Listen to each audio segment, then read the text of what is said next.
Our faith journey has been long because we've had a long life. Jean and I are both octogenarians now, and that's taken a lot of God's help and a real effort just to survive. One of the more difficult things about this story for me is that it tends to be filled with I, my, and me. But we do try to avoid these words as much as we can, and instead, we, our, and us are much better terms. So here goes. This journey began for me in Northern California in 1934. I was blessed that both my parents were devout Christian believers, and they were experienced students of the Bible, and they each came from Christian families themselves. My dad carried on a lengthy correspondence about various biblical questions, including predestination, with his brother Dorland, who was a Free Methodist. Uncle Dorland was a professional jeweler who lived in Macon, Georgia, and I was able to visit him once in 1956 when I was stationed at Fort Benning, Georgia. My parents were both certified school teachers in Kansas. My father taught physics and math and was a school principal and coached football and track, and my mother taught English and French and home economics and coached girls' sports. Later, they moved west to California to take up ranching and truck gardening in the true spirit of our western pioneers of an earlier century. They settled on 360 acres near the top of a mountain in the Pacific Coast Range, covered mostly by heavy timber surrounding a 15-acre dry lake bed, and also including half of a deep mountain lake and a 40-acre homestead which had been established by the previous owner. The dry lake bed was filled entirely by peat soil, which was the best possible soil for growing produce. My parents raised asparagus and rhubarb for the market primarily, and a variety of vegetables, berries, and fruit for our own use and for trade with the neighbors. They also raised chickens, turkeys, rabbits, and some beef for the market, and also for our own use and for trade with the neighbors. The dry lake bed was irrigated by a number of springs in the surrounding hills. We could raise the water table just by damming up the outlet creek. We had no lighting at night except for flashlights and kerosene lanterns and Aladdin lamps. All electrical equipment, such as the shortwave radio, were battery operated. There was no telephone except for a distant neighbor located miles away or down the mountain. There was no running water except one line to a faucet above the wash basin. There were no gasoline engines except for a half-ton Dodge pickup truck. Everything else was horse-drawn or hand-operated. Using the Bible, my parents taught me that God is a merciful as well as our Creator. My mother taught me prayers of faith. My father was my war hero, having fought several major World War I engagements as a soldier of General John J. Pershing. Blackjack was his nickname, his million-man army, including the St. Mihiel Drive and the Meuse-Argonne Woods campaign, for which he was justly decorated. He remained in Germany for a year after the war as a member of the Army of Occupation, living with the German family, because there were very few U.S. bases there at the time. My father was also my sports hero. He competed in the famed Drake Relays held in Lincoln, Nebraska, and actually won 4 distance events, the quarter-mile, half-mile, mile, and 2-mile. And for that, he was presented with a beautiful silver cup, which had previously been awarded to the relay's high point winner every year. But he was awarded the cup for life instead because of his extraordinary achievement.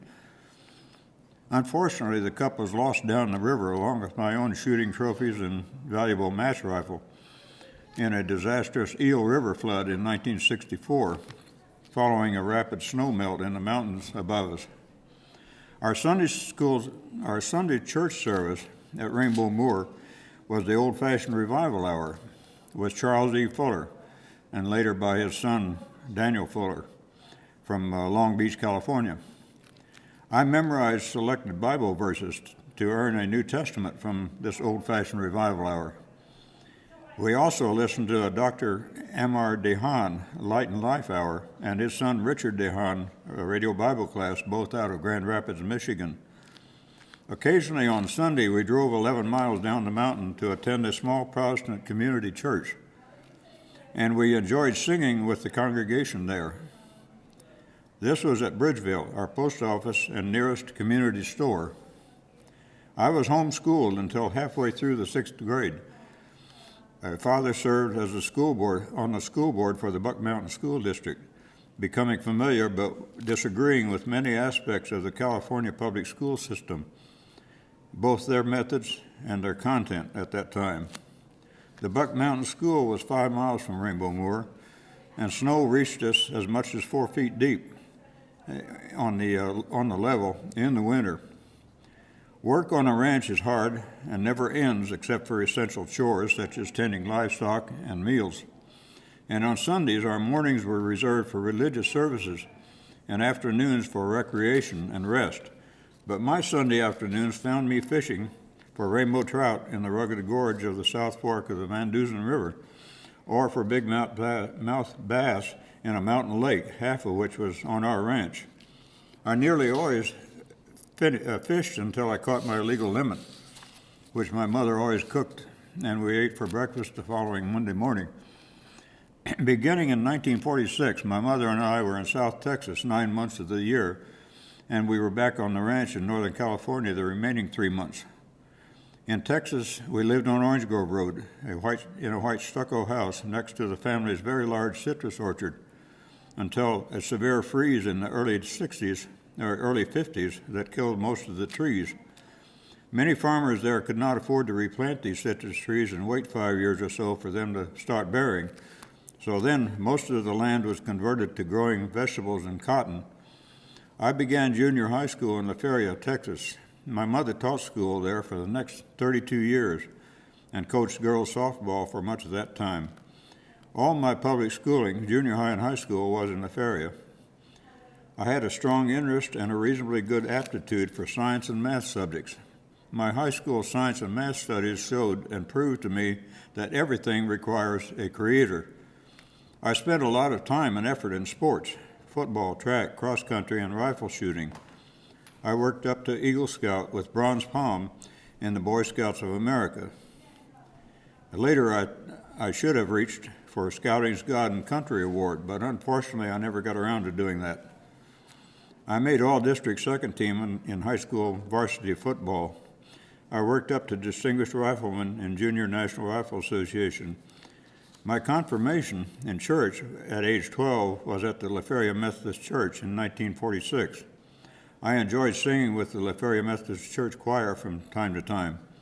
My mother taught Sunday school there for many years. My confirmation in the Bible convinced me that God is our Creator and is also a merciful God as well as the Creator. This is verified in at least 5 references in the Bible, starting with John 3:16. My mother and I traveled by bus between South Texas and Northern California twice each year for 7 years. This always took 3 days, first to El Paso, second to Los Angeles, and third on to Fortuna, and the same in reverse, Los Angeles, El Paso, La Feria. From early 1952 to early 1956, I was in college at Oregon State University in Corvallis, Oregon. I studied primarily chemistry, physics, and mathematics there. Again, I spent a lot of time and effort in sports, track, cross-country, competitive rifle shooting.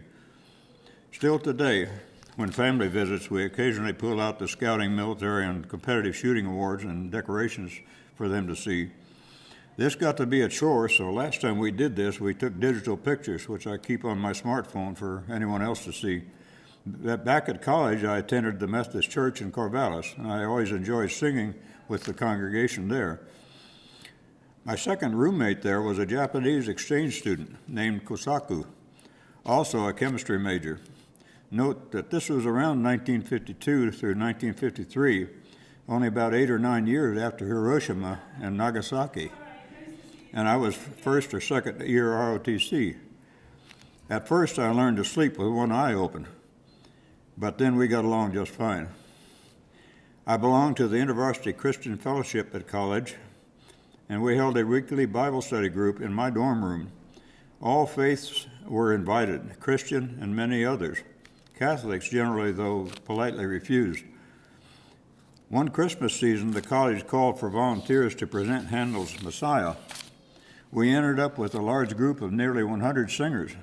What a great sound, a truly inspirational experience. I took a course on the Sermon on the Mount, but the instructor was not very inspirational. He did not seem to be a Christian believer. I visited a Jewish synagogue near Corvallis while I was there.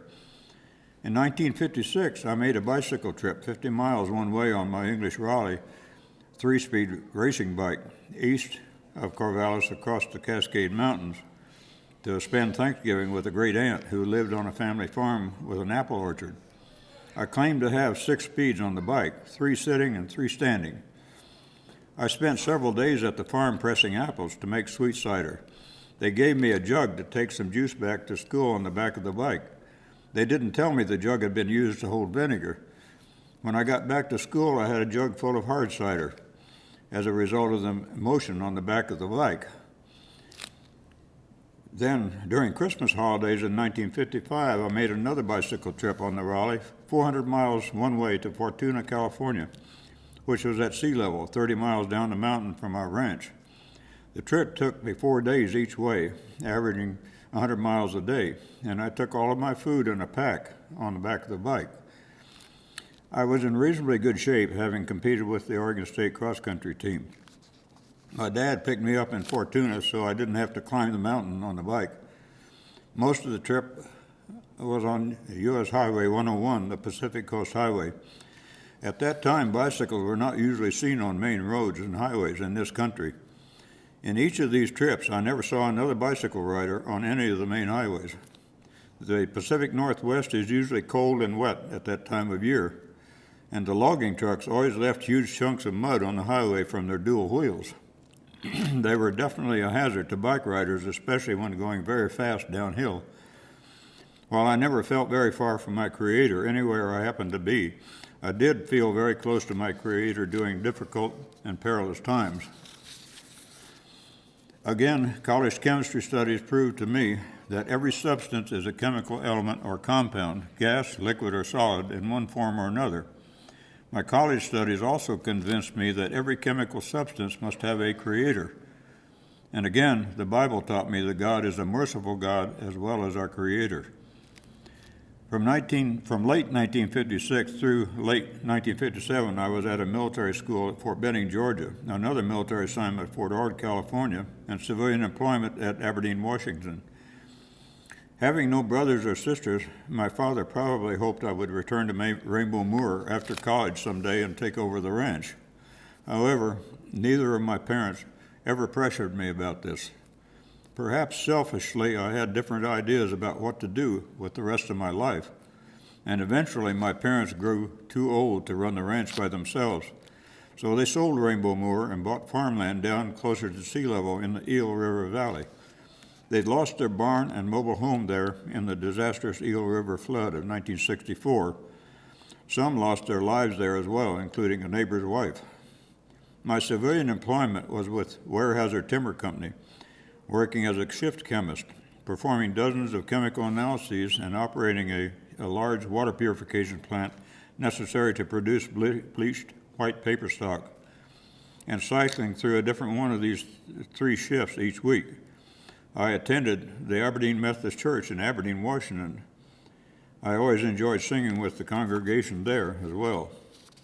From late 1957 through early 1961, I was in graduate school at Auburn University in Auburn, Alabama. I studied nuclear science, physics, chemistry, and mathematics primarily. I went to school part-time and worked part-time. There would be no student loan there for me.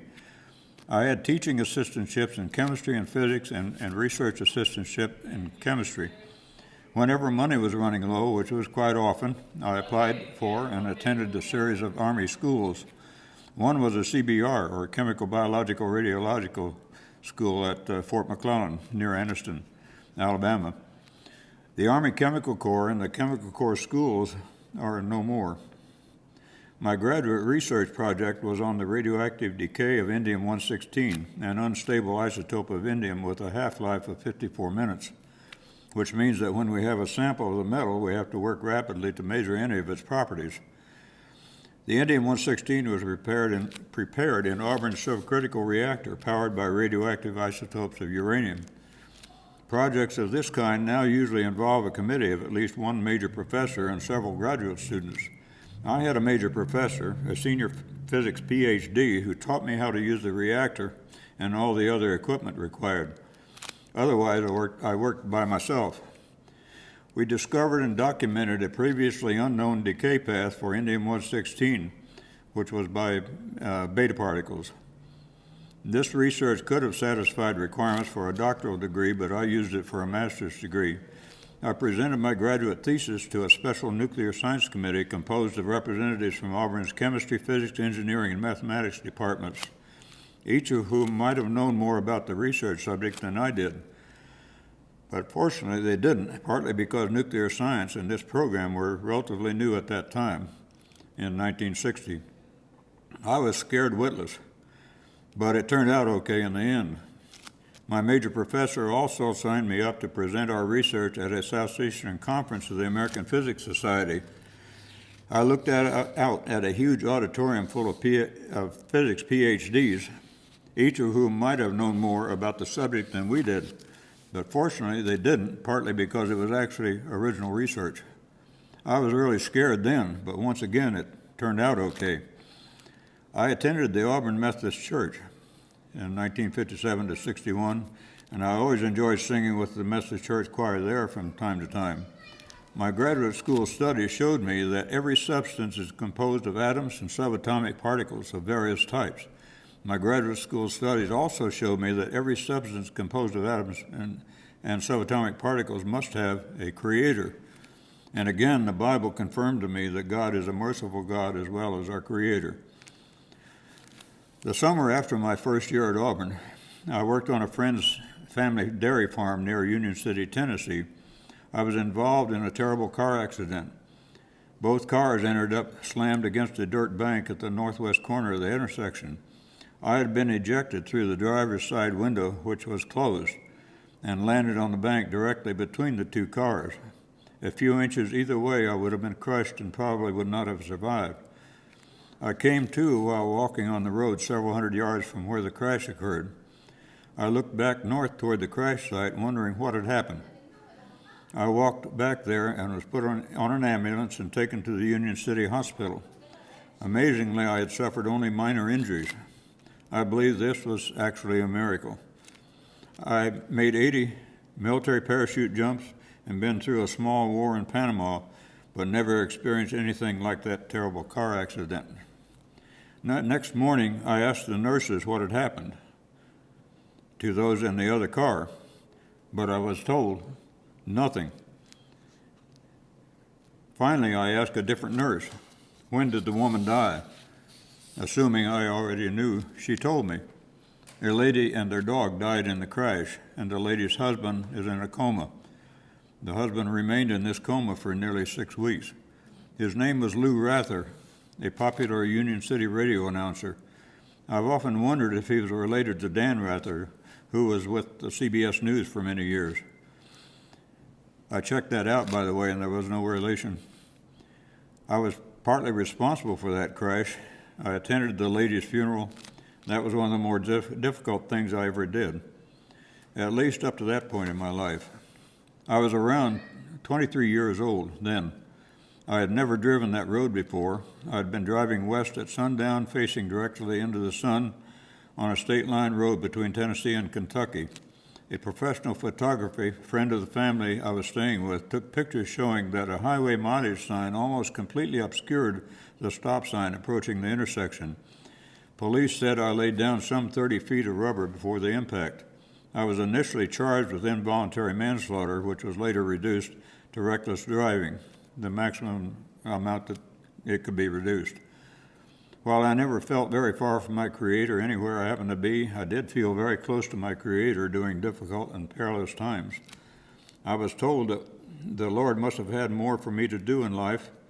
I never felt called to go into the ministry, but I have long believed the most important thing anyone can do in this life is to help at least one person find eternal salvation. So perhaps one reason that I survived is that this hadn't happened yet, and may still not have happened yet. I pray for the Lord to please help me to do this thing. From late 1961 through 1963, we were employed by Pratt Whitney Advanced Research and Development at United, Florida. United is a few miles west of West Palm Beach, Florida. I collaborated in researching the orthoperic conversion of liquid hydrogen occurring at near absolute zero, which is important in the development of Pratt Whitney's RL-10 rocket engine, which powered the second stage of the Atlas Centaur rocket launched from Cape Kennedy, which I was fortunate enough to support while working for RCA Service Company later at Cape Kennedy. During that time, I was certified for scuba diving. While free diving and spearfishing in competition, we saw various sharks and barracuda. And while I never felt very far from my Creator anywhere, I did feel very close to my Creator during difficult and perilous times. In 1961 through 63, we attended the Methodist Church in Jupiter, Florida, where we lived. We always enjoyed singing with their choir. From late 63 through 71, I was employed by RCA Service Company at Cape Kennedy, Florida.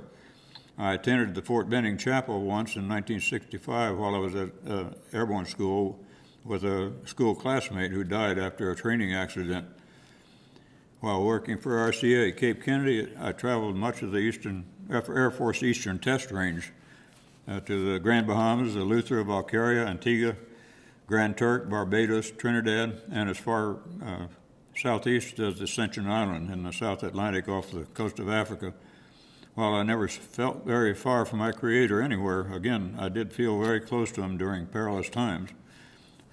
One year I took a small detachment from the southwest Florida area to attend a mountain and desert warfare school, assuming at Camp Williams, Utah, which was conducted by the 19th Special Forces Group. Camp Williams is located in the desert southeast of Salt Lake City. The mountain portion of the school was conducted by the 19th Special Forces Group's Alpine Detachment, whose members were professional mountain climbing instructors in civilian life. This training was conducted on a mountain area named the Cirque due to a large donut-shaped mass of permanent ice near the top of the mountain where we trained. We did some serious rock climbing and rappelling there, and learned glissading, which is basically skiing on a steep, hard, frozen snow and ice without skis on nothing more than the bottoms of our boots. My detachment members, being from Peninsular Florida, were kidded about being flatlanders with apparently no mountain experience, not knowing that some of us had actually grown up in the mountains. However, we did take overall first place in the mountain phase of the training. An Army National Guard officer, who I believe was the 19th Special Forces Group chaplain, underwent all of the same training as the rest of us and provided much encouragement and inspiration for all the students and instructors there. Again, while I never felt very far from my Creator anywhere, I did feel very close to Him during difficult and perilous times. In 1970, I met Gene in Tampa, Florida, where my Special Forces A and B teams were headquartered. That was the best thing that ever happened to me up to that point in my life. In 1968, the United States section of the Evangelical United Brethren Church merged with the Methodist Church to form the United Methodist Church, UMC. We attended the Titusville UMC in Titusville, Florida, in 1971. I served on the finance committee there. We always enjoyed singing with the congregation there as well. From 1971 through 72, I attended Army Military Intelligence Schools at Fort Bragg, North Carolina, and Fort Huachuca, Arizona. From mid-72 through mid-79, we started and ran a business, D&J Enterprises, in Jacksonville, Florida, selling and installing automotive trim, vinyl tops, sunroofs, anti-theft devices, and accessories. We visited both Baptist and Methodist churches in Jacksonville, and we always enjoyed singing with the congregation there as well. Our son Mike was married at the Baptist church there.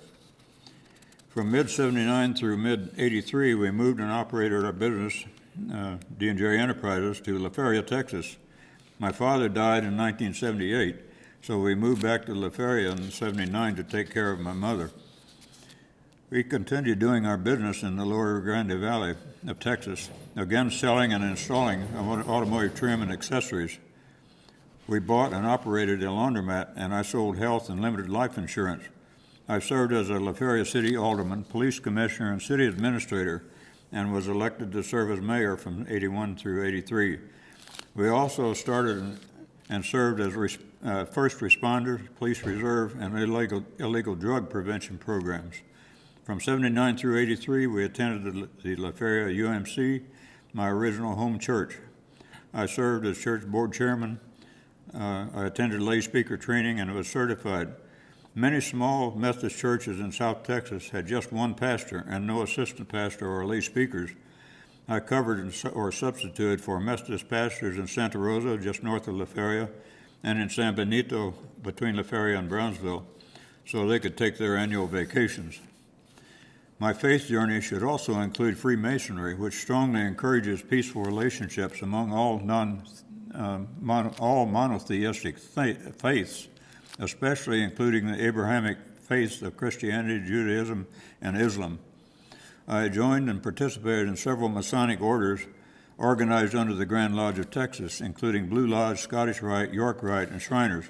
We also joined and participated in the Eastern Star. I, as treasurer, the only office that can be held by a man in the Eastern Star, and Jean has several different chairs representing biblical women. I visited Knights of Columbus Lodge in Mercedes, a few miles west of La Feria. Knights of Columbus are affiliated with Catholic churches and are similar in some ways to Freemasonry. I tried to promote some joint activities with my La Feria Masonic Lodge, but never got anywhere with that. From mid-1983 through 87, I served on military duty at Fort Devens, Massachusetts, Fort Pickett, Virginia, Arlington and Alexandria, Virginia, and in the Pentagon. From 85 through 87, we attended the Arlington United Methodist Church, and we enjoyed singing with that congregation. From early 87 through late 95, I worked for J2 Southcom, that's the intelligence directorate, as a DA civilian, Department of Army civilian, in the Republic of Panama. While we were there, we had a coup attempt and a small war known as Just Cause. While I never felt very far from my Creator, again, I did feel very close to him during difficult and perilous times. From 89 through 85, we attended military Protestant chapel at Fort Amador, Panama. I joined and participated in a Masonic Blue Lodge in Balboa, Panama, organized under the Grand Lodge of Massachusetts. We visited many ancient and modern Catholic churches in Central and South America. We visited Panama Viejo, an ancient Catholic church in Panama City, where a solid gold altar had been painted black to keep it from being recognized as such and stolen by Blackbeard, the English pirate. From 96 through 98, I worked at the U.S. Army Intelligence and Security Command, or INSCOM, as a DA civilian at Fort Belvoir, Virginia. From 96 through 98, we joined and attended the Aldersgate UMC, and we enjoyed singing with them as well. From early 98 through 2005, I continued working at INSCOM at Fort Belvoir, and from 99 to the present, we joined and attended Cranford UMC. I served on various committees and as board chairman. I attended multiple lay speaker and servant speaker courses. I substituted for the pastor at Franconia UMC on Father's Day once, and we conducted service at Manchester Lakes Protestant Service multiple times, and conducted service at Cranford UMC multiple times. Beginning around 2000, I joined and sang with the Cranford UMC choir, and Jean joined a year or so later. In 2002, I joined and sang in the INSCOM choir along with Sally Wooten, led by the INSCOM chaplain. Around 2005 through 2015, we participated with the National Association of Choir Musicians, NACM, annual events. Each participating choir performed their own individual piece, including the Cranford Choir, and all of the choirs sang a number of favorite hymns together. We always enjoyed singing with them. Now, as Paul Harvey used to say, you know the rest of this story. So may it ever be. Amen.